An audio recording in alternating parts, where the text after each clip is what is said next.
هذا اللوز للشاعر حامد زيد قال فيه: أنشدك عن رجل جمع بين ثنتين، عادل ولا يرضى لحد بالخديعة، ما خالف الملة ولا عارض الدين، ولا تزوجهن زواج الشريعة، وحدة يطاوعها على الزين والشين، والثانية غصبا عليها تطيعه، إلى جمعهن يحفظ حقوقهن زين، والراح يحكم بينهم بالقطيعة.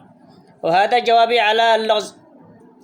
أهلا بحامد زيد على الراس والعين، يا صاحب الألغاز داهية بديعة، اللغز جاني والجواب بين قوسين، اللغز جاني والجواب بين قوسين، أنا مشتري للغز وانت تبيعه، الحل القلم يا شيخ كل السلاطين، الورق يطاوعها والمداد له مطيعة، إذا جمعهن يكتب الشين والزين، والراح يتركهن في حكم الشريعة، إذا جمعهن يكتب الزين والشين، والراح يتركهن في حكم الشريعة.